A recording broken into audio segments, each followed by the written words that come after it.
buenos días a todos. Lo primero, presentarme. Mi nombre es Nacho, Nacho de Palacio. Soy account manager de Cheerfy. Y bueno, hoy vamos a comentar un poco la experiencia digital del restaurante como nueva vacuna antirrecesión, ¿vale? Antes que nada, también quería agradecer pues, por la oportunidad a Apple Daño y a Restauración News. Y nada, cualquier duda que tengáis, pues encantado de solucionarla, ¿vale? Lo primero, así a modo de introducción, yo creo que todos, bueno, nos ha dado un poco de nostalgia el vernos aquí en persona, ¿no? Cada vez pues parece que volvemos un poquito a lo que era el mundo anterior, el mundo normal, entre comillas, ¿no? Y aunque hay muchas cosas que siguen siendo las mismas, ciertamente hay algunas otras pues que parece que están haciendo cambiar un poco el paradigma de la restauración, ¿no? Más en concreto, sobre todo la restauración organizada. Parafraseando al ex CEO de Starbucks, Kevin Johnson, en pre-COVID habían dos elementos que marcaban la diferencia en la restauración moderna, ¿no? Primero, que hay que convertir el restaurante físico en un destino, y segundo, que hay que extender la experiencia física a una relación digital con el cliente. Comentaba que, pues bueno, si fallabas en alguna, vas a tener problemas, ¿no? El COVID al final, ¿qué es lo que nos ha hecho? Pues el COVID, y además acentuando el hecho de que, aunque parezca que ahora pues todo vuelve un poco a la normalidad, pues tenemos un poco ahí la sombra de la cuasi recesión rondándonos, y esto hace pues que la experiencia digital del restaurante sea todavía más importante y más clave, ¿no? Y al final pues esta experiencia digital va a ayudar o nos va a permitir trabajar sobre todo en temas como la fidelización del cliente y la experiencia del cliente, ya sea en sala, ya sea online, y que sea homogénea. ¿Cuál es el problema principal? Pues el problema principal que vemos es que la experiencia digital del cliente y la relación que tiene con los restaurantes y las marcas es que está rota. Y aquí lo vamos a ver a lo largo de un poco la charla, pero hay un matrix muy interesante y que al final se compenetran entre unos y otros, que es la matrix entre tecnología, operativa en sala y todo lo que viene siendo el trabajo más marketingiano, ¿no? La primera, respecto a los datos del consumidor, hoy en día lo que vemos todavía incluso es que están hiperfragmentados, ¿vale? Al final pues hay muchos pedacitos de información del cliente repartidos pues entre diferentes partners, entre diferentes lugares, y no permite a las marcas trabajar como es debido sobre esos clientes. Al final el perfil del cliente no está completo ni se retroalimenta. Lo segundo es que la experiencia digital del consumidor todavía es muy mejorable. Al final el consumidor pues le falta bastante contexto, muchas veces no es homogénea la experiencia que tiene, puede ir a la sala, puede pedir a domicilio, online, etcétera, y no tiene una sensación de que sea homogénea, ¿no? Cada vez estamos empezando a ver más cómo el cliente valora más eso y queremos, digamos, que no se pierda en esa experiencia con una marca. Y la tercera es que la operativa del restaurante pues es confusa y es cara también, ¿no? Al final pues el tener diferentes tipos de partners con los que trabajan desagregados, pues eso, eleva los costes y la carga operativa pues es mucho más alta. ¿Cuál es la solución, ¿no?, que nosotros proponemos o pensamos que puede ser? Pues al final que exista una plataforma, una única plataforma que englobe todo lo que es la experiencia digital completa, ¿vale? Aquí básicamente lo que vemos son como dos vertientes, entre comillas, que es un lado más transaccional, ¿no?, que es un poco el que ha estado más en boga durante la pandemia, pero que sigue teniendo su importancia y la va a tener cada vez más, que es toda la parte de pedidos a domicilio, pedidos para recoger, pedidos en sala. Lo estamos viendo cada vez más como hay una transición entre, digamos, la experiencia de cliente que ocupaba pues el delivery, el takeaway hacia la sala, y luego, pues por ejemplo, desde marketplace multimarca, multioperador o incluso pagos en la mesa. Del lado más marketingiano, pues en vez de tener diferentes herramientas o partners que tuvieran pues marketing automatizado, tarjeta de fidelización, cupones, emailing, encuestas, valoraciones, página de registro y wifi social, cada vez más pues apreciamos el hecho de que toda esa información está agregado en una, nos permite conocer mejor al cliente y podamos además pues atacarle, entre comillas, de una forma mucho más personalizada. Al final, pues cosas que dicen algunos de nuestros clientes, ¿no? Pues una plataforma mucho más ambiciosa, una operación del restaurante más simple y barata y una experiencia digital diferencial que fideliza.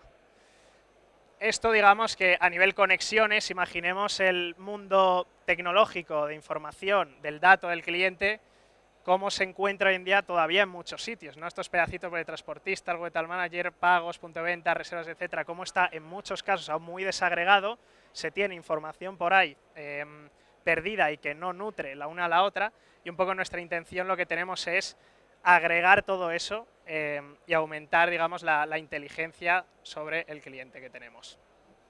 Algunos casos de uso para ejemplificar todo esto. Por ejemplo, en el caso de Grosso Napoletano, vamos a tener a nivel de perfilado una de las cosas que comentaba bastante clave, es el hecho de lo que llamamos tener un perfil 360 del cliente, ¿no?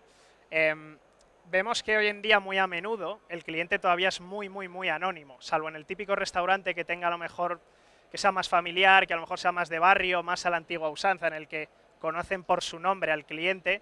Quitando eso, la restauración organizada todavía está muy en fases iniciales y todavía sigue siendo muy anónimo el cliente. Entonces, nosotros al final lo que conseguimos con esto, ¿qué es? Pues, por ejemplo, yo, Nacho, Grosso Napoletano, es capaz de detectar pues las visitas que yo hago, etiquetarme si soy un cliente habitual versus un cliente no habitual.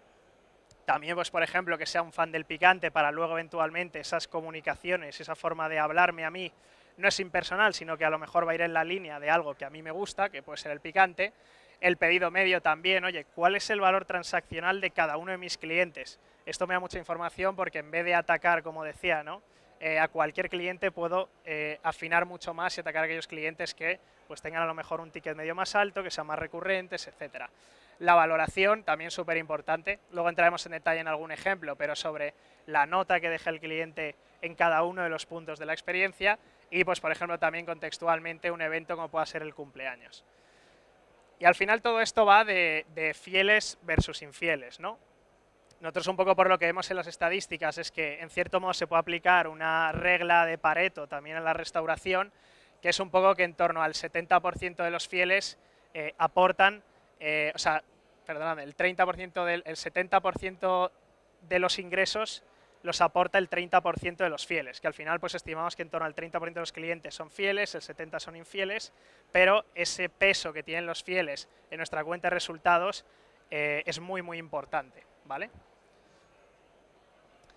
Todo esto al final, la idea que es que el dato de por sí, yo siempre me gusta comentarlo, ¿no? Que el dato es muy importante, pero también es muy importante el cómo trabajamos sobre ese dato, cómo trabajamos sobre el cliente. Y aquí crítico también el cómo podemos hacer esto de una forma automatizada, ¿no? Al final, pues, los recursos que tienen las marcas hoy en día para gestionar de forma manual o de forma poco automática estas cosas, pues son muy limitados, ¿no? Entonces, consideramos clave también que el proceso sea lo más, aparte segmentado y personalizable, que sea lo más automatizado posible. Y en esto, por ejemplo, pues tendríamos diferentes flujos de comunicación con los clientes que puede ser también contextual al lugar donde está el cliente. Desde, por ejemplo, los pedidos o incluso antes de ir al local o antes de hacer un pedido, a cuando el cliente se encuentra físicamente en el local, incluso cuando a lo mejor pues hace una transacción en el local, cuando el cliente sale, es decir, podemos tener un temporizador, digamos, virtual en el que a los días que se vaya el cliente o a los días que lleve sin visitarnos, poder realizarle una acción muy concreta. Comentamos antes el ejemplo de Grosso, ¿no? De fan del picante, que es muy habitual.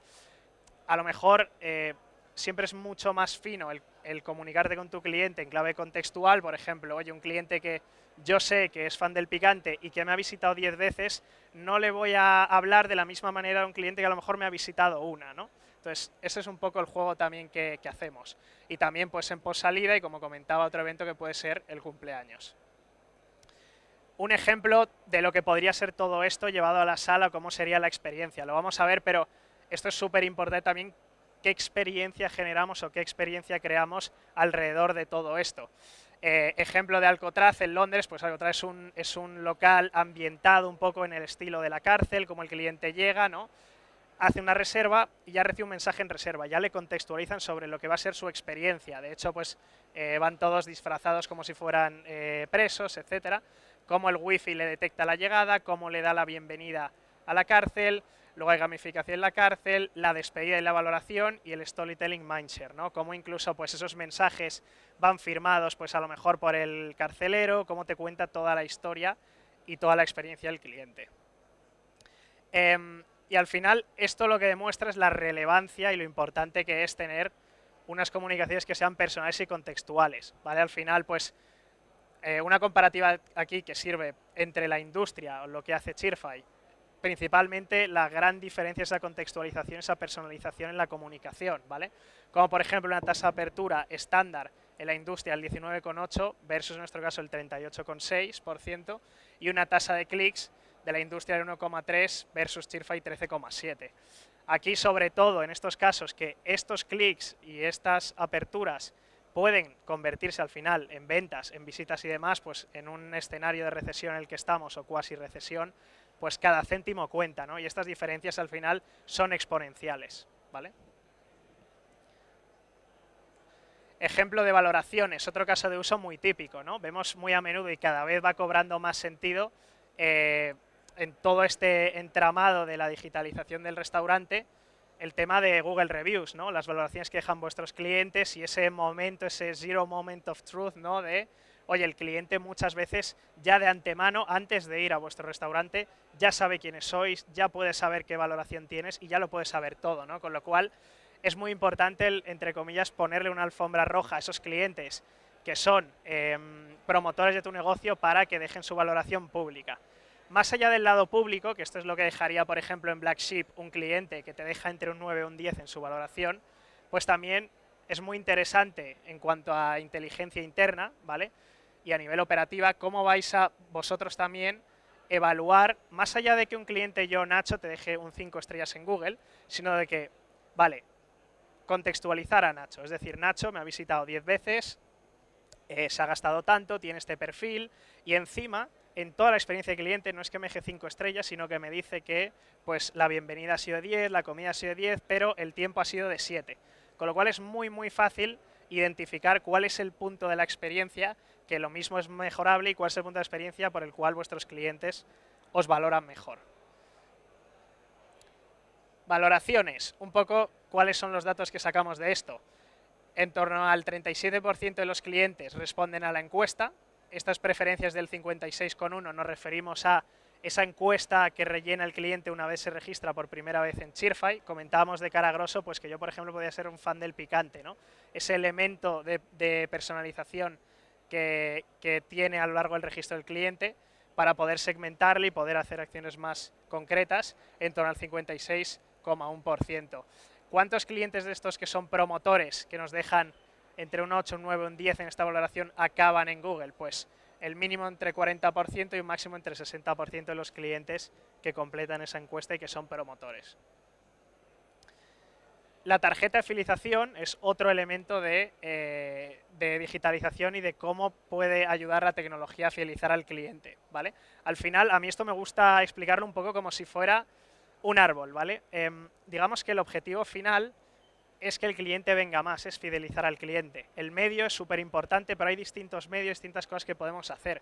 Veíamos el feedback, cómo puede ser importante. Incluso, pues, el feedback puede ser un trigger para generar respuestas automáticas en base a esa valoración que nos dejan, ¿no? Pero otro elemento puede ser la tarjeta de fidelización. Ya al final, pues, es un elemento que todos conocemos de toda la vida en tarjeta, pero con las ventajas de la digitalización en clave de, pues, oye, va alojada en el wallet, no requiere de ninguna app, que al final pues es un punto de fricción cada vez más claro, no se pierde, no se olvida, no la rompes, típicas cositas que ocurren con las físicas, y además que nos permite obtener una capa de información transaccional sobre el cliente. Yo, por ejemplo, que soy un Manolover, voy a Manolo Bakes y cada vez que voy a Manolo Bakes, ya sobre mi perfil, ya pues hay una capita de información transaccional que tienen para luego realizar acciones sobre mí. Y conforme voy avanzando en ese plan de fidelización, pues voy recibiendo incentivos en un nivel u otro. Otros ejemplos de tarjeta, ¿no? Y aquí es súper importante, y lo vamos a ver, pero también el cómo generamos esa historia. Al final un plan de fidelización también tiene que tener, veíamos con Alcotraz, tiene que tener una historia y tiene que tener un hilo conductor, ¿no? Porque al final muchas marcas creen, en mi opinión, erróneamente, que a lo mejor o dan, por ejemplo, en redes sociales, ¿no? Que es algo que se da por descontado, que tiene que haber, pero que por poner 2, 3 emojis a lo mejor ya está mejor tirada la estrategia, cuando en realidad todo suma y hay que tener en cuenta todo, ¿no? Y es la historia que generas o el grupo de pertenencia al que puede acabar cayendo el cliente. Por ejemplo, con Lara Grill, pues han creado un hilo conductor del Laraverso, por el cual pues tú vas acumulando Lara Coins cada vez que vas a visitarlos, ¿no? En el concepto de Carl's Jr., en el concepto de las stars, pues tú eres una star y vas acumulando stars con el paso del tiempo. Incluso en Malbón pues tienen todo un hilo conductor y narrativo sobre que tú eres un viajero, empiezas siendo un mochilero y vas acumulando visados, ¿vale? Todo esto además en clave omnicanal, lo vamos a ver después, pero comentaba que una de las problemáticas hoy en día era la falta de contextualización y de homogeneidad en la experiencia del cliente, y esto pasa tanto a nivel offline en sala como a nivel online, ¿vale? Con lo cual el cliente, esta tarjeta va a seguir acumulando estampas, va a seguir avanzando en su plan de fidelización, ya sea físicamente el restaurante o sea una experiencia online. ¿Cuáles son un poco las tasas de tarjeta de fidelización? ¿Vale? La tasa de actividad en salas de un 47% y el 100% online. Al final, cualquier cliente que realiza una compra, ya sea en takeaway, sea en delivery o sea en sala, va a acumular esas estampas o esos puntos. ¿Y cuál es el incremento de la frecuencia? Es decir, ¿cuál es el impacto de la utilización de la tarjeta de fidelización en que un cliente venga más o menos al local? Pues en torno entre un por 2 o un por 3, ¿vale? Otro elemento también, ¿no? Veíamos elementos diferenciados como problemática que nosotros englobamos en uno, es la parte de los cupones, ¿vale? Y la parte de los cupones es un caso bastante curioso y puede ser bastante extenso, ¿vale? Un cupón puede ser desde un incentivo, pues por ejemplo, aquí vemos un ejemplo de Aloha Poke, de Orquestra Kitchen o de Maison Kaiser, como puede ser un pain chocolat, pero básicamente estos pueden ser dados ya sea a nivel transacción, pues cuando el cliente consigue niveles o aumenta niveles de su tarjeta de fidelización. Puede ser también a nivel, por ejemplo, de, oye, un cliente que detectamos automáticamente que lleva sin venir 30 días y que además ha venido más de 5 veces, lo que comentábamos antes del caso Pareto, ¿no? Esto es un poco al final la relación con el cliente como un matrimonio. Si dejas de cuidar el matrimonio, pues el matrimonio generalmente acaba en divorcio, y esto es un poco como hay que tomar esa relación con el cliente, ¿no? Entonces, aunque no siempre este juego vaya siempre de incentivos o de cupones, es un punto interesante de la experiencia, ¿vale? Que por cierto, además estos cupones pues pueden tener varias funciones. Puede ser un cupón de un único uso, pero también puede ser un cupón a modo de suscripción. Por ejemplo, pues tenéis empleados que a lo mejor generáis una serie de cupones de uso semanal, de uso mensual, que también puedan utilizar en vuestros restaurantes. Importante de esto, comentar al principio la matrix entre operativa en sala y empleados, la parte tecnológica y la parte marketingiana. Al final, el empleado es la primera persona que promueve esto. El empleado es al final, la operativa en sala es la primera persona que puede marcar la diferencia entre que esto funcione mejor o peor, ¿no? Entonces, que un empleado también se sienta partícipe, entienda cómo funciona el plan, cuáles son los beneficios, y poder también fidelizar al empleado.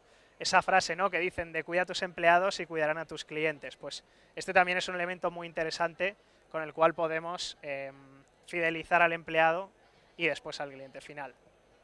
Tasa de apertura de cupones, la industria 0,8%, Cheerfy 4,4%. Aquí lo mismo que vimos antes en los datos, la diferencia entre una newsletter genérica, que es a lo mejor digamos el medio por el que muchas marcas se comunican, de oye, pues voy a mandar una newsletter, versus el decir, oye, contextualmente voy a mandar a este cliente que le gusta esto, en este punto de su experiencia, este incentivo. Y todo esto, como comentaba, de forma omnicanal. Al final un cliente, cuando tiene una relación con una marca, quiere sentir lo mismo, ya sea en sala como si fuera online. O sea, el cliente cuando pide online no quiere decir, oye, yo es que tengo una tarjeta, pero es que en sala me lo apuntan, en delivery no, pero es que aquí es un mundo. O sea, ese mundo paralelo cada vez vemos que es una fricción muy grande. Y es una forma muy fácil de que el cliente deje de ser fiel. O que simplemente opte por otra marca que sea más sencilla, ¿no? Y con esto también es muy importante todo lo que es el proceso de pedido online. Esa fricción desde el punto en el que entra a dar su dirección, ese punto en el que hace el pedido y selecciona pues su carrito, el pago, el seguimiento y el recibo, ¿no? Entonces es importante también que todo esto tenga tintes de marca, que sea branded, que podáis darle vuestro toque, y luego pues que haya los mínimos clics y que sea la experiencia más fluida posible. Al final, en nuestro caso, por ejemplo, todo lo que es la dirección se queda guardada vía cookies, tokenizamos la tarjeta, puede también pagarse vía Apple Pay y Google Pay, o sea que es pago con un clic, Y todo esto al final, como decía, acumula de forma automática, utilizamos el propio ticket como elemento para comunicar al cliente de, oye, se acumula tantos puntos o tantos estampas en tu plan de fidelización.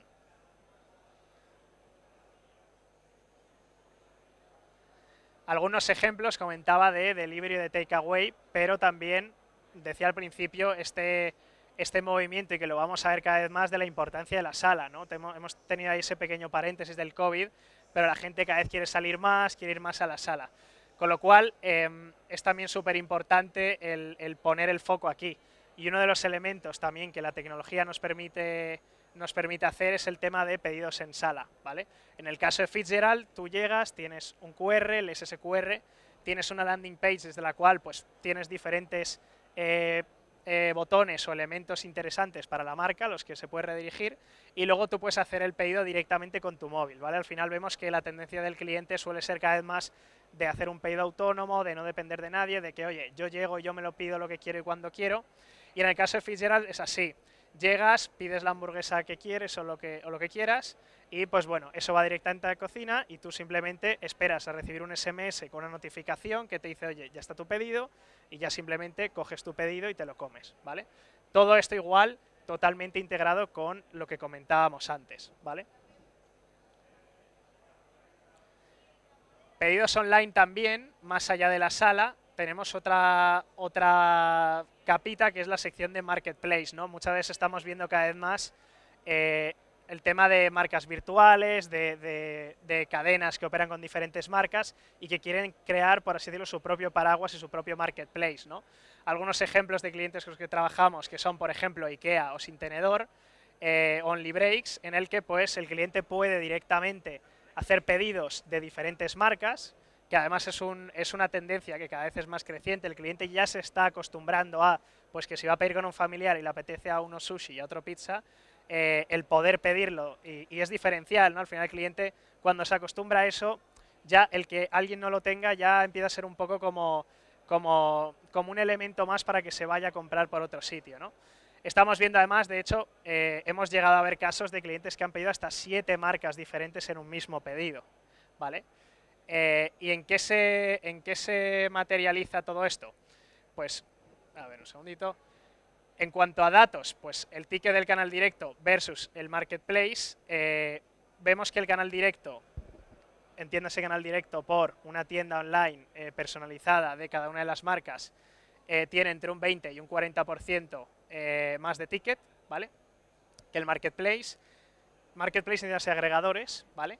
¿Y cuál es la cuota del canal directo versus agregadores? En 2021 teníamos un 80% de agregadores y un 20% del directo, y creemos, viendo un poco la tendencia, que esto va a converger hacia el 50-50%. Aquí, por cierto, lógicamente no es excluyente. Los marketplaces ofrecen una ventaja grande, entre comillas, en el sentido de que ofrecen y ponen el escaparate frente a los clientes, pero al final al cliente fiel tú le quieres tener en tu propio canal, porque los costes son mucho más bajos, porque tú tienes el dato de ese cliente, luego puedes realizar acciones y tú eres dueño de ese cliente de verdad. Entonces quieres, digamos, hacer como ese trasvase. Y como comentaba, ¿no? En una situación de casi recesión en la que estamos, pues cada céntimo cuenta, y donde los márgenes que son cada vez más estrechos y cuesta sacar rentabilidad a estos canales, pues el potenciar el canal propio es muy muy importante. Si además esto pues permite también que el cliente luego pues puedas convertirlo, llevarlo a la sala, sea omnicanal con el plan de fidelización, pues mejor que mejor, ¿no?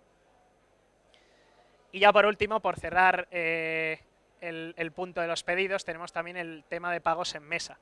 Comentamos antes el caso de Fitzgerald. El caso de Fitzgerald, ellos en su caso tienen el propio menú como si fuera una tienda online, y ellos pueden directamente pedir desde la mesa, ¿vale? En el caso de Grosso Napoletano, ¿cómo trabajamos? Trabajamos con el producto de Cheerfy Pay y es ligeramente diferente. Aquí, a la hora de pedir, es como al uso, al final pues te toman nota, es todo igual, pero aquí básicamente lo que tenemos es un QR en la mesa con el cual el cliente paga directamente escaneando ese QR. Este QR al final quita ese elemento de fricción que es el del pago de la cuenta, que es un elemento pues que tampoco aporta valor al cliente, siempre es como de tráeme la cuenta, vuelve, tráeme el datáfono, vuelve tal, con lo cual pues agiliza eso bastante y con varias ventajas. La primera pues aquí es que pues este ticket se puede compartir vía WhatsApp, se puede dividir entre comensales lo que ha pedido cada uno, ¿no? Pues todos hemos estado en la situación de que éramos comiendo 10 y pues ponte tú a dividir entre unos y otros, ¿no? Esta forma pues es mucho más fluida. Al ir integrado con el POS, pues automáticamente según está entrando en el POS, está marcándose ahí todos los productos que va pidiendo los clientes, y con la ventaja también de que todo esto cierra el círculo que comentábamos antes. Va integrado con la parte de fidelización, con lo cual pues yo, Nacho, cada vez que voy a Grosso, pues voy acumulando favores, que es como su estampa, puedo directamente canjear el cupón desde aquí, con lo cual esto, la idea es, en vez de tener, pues como comentaba, ¿no? El tener partners de diferentes niveles, el tenerlo todo homogéneo y que el cliente sienta que, oye, tenga la experiencia que tenga con la marca, pues puede seguir avanzando y puede seguir acumulando, ¿vale? Aquí, por cierto, pues como veis también te notifica pues cuánto vas acumulando en tu tarjeta de afiliación, lo puedes descargar, puedes directamente dejar una propina y el pago muy fluido, ¿vale? Y al final, todo esto, ¿en qué se resume? Pues que, como diría Churchill, ¿no? Never let a good crisis go to waste. Al final, nosotros en Cheerfy nos gusta mucho esto de decir de que crisis igual a oportunidad. Y bueno, al final, las recesiones, concretamente, si se puede llamar recesión en lo que estamos o en lo que vamos a entrar, son expertas en capitalizar exponencialmente las acciones buenas, el trabajar ahora, ¿no? Haciendo un poco analogía con el mundo de la inversión, esto que dicen de compra, decía Warren Buffett, ¿no? De compra cuando haya miedo y vende cuando haya euforia. Pues básicamente ahora yo creo que estamos en una situación muy interesante y una situación en la que hay que trabajar. Ahora es cuando hay que, yo creo, que poner la carne en el asador, cuando hay que asentar los cimientos de una estrategia digital, porque es cada vez lo que más se demanda y hacia donde va a converger todo. Y al final, pues, este es el momento en el que se ponen esos cimientos de un futuro mejor. Así que nada, en principio esto es todo. Si tenéis alguna pregunta, encantado de responder y nada, muchas gracias por vuestro tiempo.